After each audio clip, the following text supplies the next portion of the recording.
नमस्कार दोस्तों, ज्ञान की दुनिया चैनल में आपका हार्दिक स्वागत है। दोस्तों, भीड़ भाड़ से अलग होकर जब भी कोई इंसान अपने साथ अकेले में समय बिताता है, तभी उसके दिमाग में नाना प्रकार की चिंताएं जन्म लेने लगती हैं। मनुष्य की प्रवृत्ति ही ऐसी है कि वो ज़्यादातर समय नकारात्मक ही सोचता है। अपने लक्ष्य को कैसे प्राप्त किया जाए, ये सोचने की जगह वो ये सोचता है कि अगर लक्ष्य पूरा नहीं हुआ तो मैं क्या करूँगा। और इस प्रकार की नकारात्मक विचारधारा के कारण जीवन भर डर डर कर जीता रहता है। अगर पूरी बुद्धिमानी और सजगता के साथ इस डर को समझा ना जाए तो यही डर इंसान के पतन का कारण बनता है। ऐसा मनुष्य जो खुद पर संशय करता है, खुद पर संदेह करता है, भला वो कैसे सफल हो सकता है। लेकिन बुद्धिमानी से अगर इस डर का उपयोग किया जाए तो यही डर उसकी सबसे बड़ी ताकत बन सकता है। काश केवल एक बार उसने खुद पर विश्वास किया होता तो उसे मालूम होता कि उसके डर में ही उसकी ताकत का रहस्य छुपा हुआ है। ये कहकर सन्यासी चुप हो गया और चुपचाप अपने कदमों पर ध्यान लगाते हुए जंगली घास पे से आगे बढ़ने लगा। संध्या का समय था। सन्यासी और एक लकड़हारा जंगल में से होकर गांव की तरफ निकल रहे थे। सन्यासी के ये शब्द लकड़हारे को जब समझ में नहीं आए, वो सोच रहा था कि डर में कैसे ताकत हो सकती है। डर तो आदमी को कमज़ोर बनाता है। अपने मन की उत्सुकता को जब वह काबू नहीं कर सका तो उसने सन्यासी से पूछा कि महात्मा, आप ये क्या कह रहे हैं कि डर में ताकत होती है? डर तो आदमी को कमज़ोर बनाता है, उसे तो अपना डर दूर करना चाहिए। लकड़हारा अपनी बात पूरी कर पाता उससे पहले ही उसे एक शेर की दहाड़ सुनाई दी। शेर की गर्जन सुनकर लकड़हारे का रोम रोम कांप गया। उसके कान खड़े हो गए। जंगल से आती एक एक आहट उसे साफ सुनाई दे रही थी। उसके कदम वहीं पर जाम हो गए थे। वो हिल भी नहीं पा रहा था।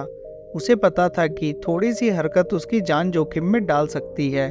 उसका दिल तो तेजी के साथ धड़क रहा था, लेकिन फिर भी वो अपनी सांसों पर काबू पाने का प्रयास कर रहा था।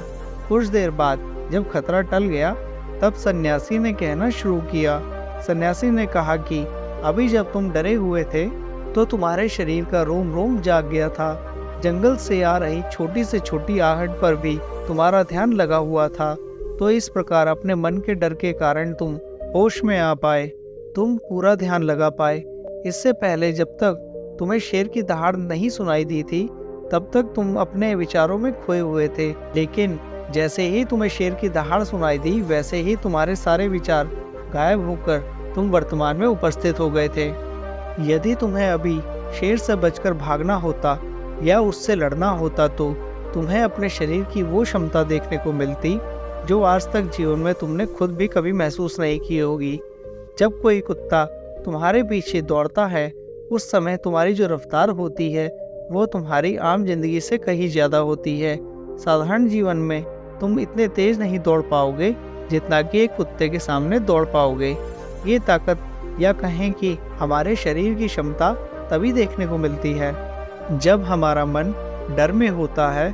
किसी डरावनी परिस्थिति में हमारा मस्तिष्क और हमारा शरीर अपने उच्चतम श्रेणी में काम करता है।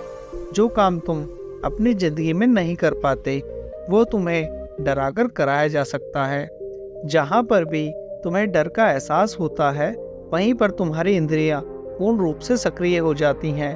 तुम्हारे कानों की सुनने की क्षमता तेज हो जाती है, दृष्टि एकटक हो जाती है, पूरी सजग हो जाती है, सक्रियता बढ़ जाती है। और जैसे जैसे वो डर खत्म होता है वैसे वैसे तुम सुस्त अवस्था में चले जाते हो, तुम सो जाते हो और तुम्हारी इंद्रियां फिर से आराम की स्थिति में चली जाती हैं। सन्यासी ने लकड़हारे से कहना जारी रखा कि परीक्षा से एक दिन पहले जो याद करने की तुम्हारी गति होती है वो साधारण याद करने की क्षमता से कहीं तेज होती है। सिर्फ एक बार याद किया हुआ तुम्हें परीक्षा के समय पर याद रहता है। और तुम जानते हो कि ये सब परीक्षा के डर से ही होता है। इसलिए डर को दूर करने की जगह इंसान को ये सोचना चाहिए कि वो अपने डर को ताकत कैसे बना सकता है। जिस प्रकार सुख और दुख, प्रकाश और अंधेरा एक ही सिक्के के दो पहलू होते हैं, उसी प्रकार डर और ताकत भी एक ही सिक्के के दो पहलू होते हैं। जिस प्रकार रोशनी के बिना अंधेरा पूर्ण नहीं होता, सुख के बिना दुख पूर्ण नहीं होता, उसी प्रकार डर के बिना ताकत का भी कोई महत्व नहीं होता। लकड़हारा सन्यासी के ज्ञान से बहुत प्रभावित हुआ, उनके चरणों में नतमस्तक हो गया और उनसे पूछा कि महात्मा, अंधेरे को तो दिया जलाकर रोशनी से भरा जा सकता है, लेकिन अपने डर को ताकत में कैसे बदलें, इसके लिए कोई उपाय बताएं। इस पर सन्यासी ने कहा कि डर दो प्रकार के होते हैं। सबसे पहला मानसिक डर होता है और दूसरा शारीरिक डर होता है। सन्यासी ने लकड़हारे को समझाते हुए कहना शुरू किया कि मान लो तुम्हें जंगल से होकर गुजरना है और अचानक तुम पाते हो कि तुम्हारे मन में शेर का ख्याल आ गया। अभी तक प्रत्यक्ष रूप में शेर तुम्हारे सामने नहीं आया है, ना उसकी दहाड़ सुनाई दी, मतलब दूर दूर तक कोई अंदेशा नहीं है कि जंगल में शेर मौजूद है, लेकिन शेर का ख्याल आने से तुम्हारे मन में एक डर पनप गया। अब तुम्हारा उठने वाला एक एक कदम उसी डर से अभिभूत होगा।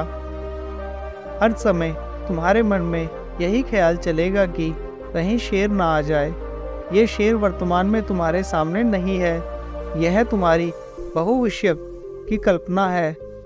इसी प्रकार जो मनुष्य अतीत और भविष्य की चिंताओं में डूबा रहता है, वो मानसिक डर का शिकार होता चला जाता है। इसी विडंबना के कारण वो अपने जीवन में जितने भी निर्णय लेता है, वो सारे मानसिक डर से ग्रसित होते हैं। इसलिए ज़्यादातर मनुष्य पूर्ण रूप से अपने निर्णय पर भरोसा नहीं कर पाते हैं और यही निर्णय या फिर फैसले जो आधे मन से लिए जाते हैं, मनुष्य के कार्य को पूरा नहीं होने देते। लेकिन ये भी सत्य है कि मानसिक डर के कारण ही इंसान अपनी तैयारी पूरी करता है। अगर तुम्हारे मन में शेर का ख्याल नहीं आएगा तो तुम शेर से सुरक्षा के लिए कोई भी कदम नहीं उठाओगे, लेकिन अगर तुम्हें शेर का ख्याल आ गया तो तुम उससे सुरक्षा के लिए कोई ना कोई तरीका जरूर अपनाओगे। तो इसलिए मानसिक डर बेकार नहीं होता, वो आपकी सुरक्षा को और ज़्यादा मजबूत भी करता है। लेकिन समस्या तब शुरू होती है जब आप चाहकर भी कुछ नहीं कर सकते, लेकिन उसके बावजूद आप मानसिक डर झेल रहे होते हो। उदाहरण के लिए कुछ मनुष्य हमेशा ये सोचते रहते हैं कि उन्हें कोई बीमारी ना हो जाए, कहीं उनके साथ कोई दुर्घटना ना हो जाए, कहीं उनके साथ कोई धोखा ना कर दे, लेकिन इन सब घटनाओं पर उनका कोई जोर नहीं होता है, ये उनके हाथ में नहीं होता है। अगर दुर्घटना होनी होगी तो होगी ही, अगर बीमारी होनी होगी तो होगी ही। अच्छा खान पान और अच्छी दिनचर्या का पालन करने के बाद भी अगर कोई मनुष्य बीमार हो जाता है तो ये उसके नियंत्रण के परे की बात है। अपनी तरफ से उसने पूरी कोशिश की और यही उसका कर्तव्य था, उसमें कोई कुछ क्या कर सकता है। जो घटनाएं इंसान की पहुंच के परे होती है, वो उनसे भी परेशान होता रहता है, उनसे भी उसका मन घबराता रहता है और यही मानसिक डर उसके पतन का कारण बनता है। और यही मानसिक डर अगर सही तरीके से इस्तेमाल किया जाए तो मनुष्य समझदार और अनुभवी कहलाएगा।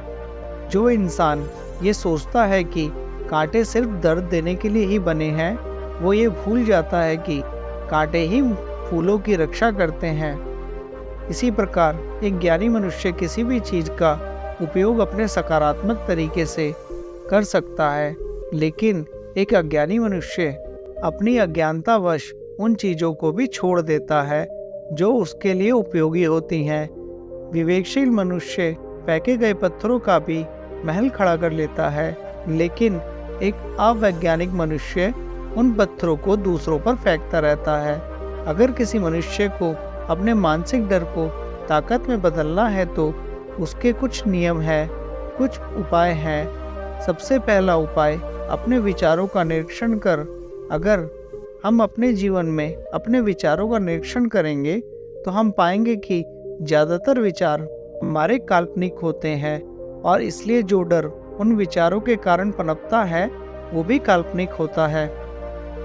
ज़्यादा सोचने वाले लोगों को जब सोचने के लिए कुछ नहीं मिलता तो वो निरर्थक बातों के बारे में सोचने लगते हैं और वो बेकार के विचार उसे तो परेशान करते ही हैं, साथ के साथ उसके परिजनों को, उसके सगे संबंधियों को भी परेशान करते हैं।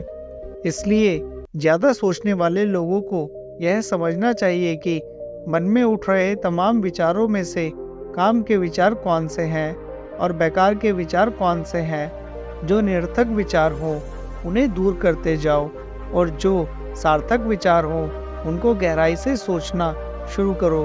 तभी तुम्हारी समस्याओं के, तुम्हारी उलझनों के उपाय निकलेंगे। मानसिक डर का दूसरा उपाय है उसका सामना करना। इसका मतलब यह नहीं है कि तुम शेर के सामने जाकर खड़े हो जाओ, बल्कि इसका मतलब यह है कि पूर्ण सुरक्षा के साथ तुम जंगल में जा रहे हो। यदि जंगल में जाना बहुत आवश्यक है तो तुम शेर के डर से अपने घर पर नहीं बैठ सकते हो।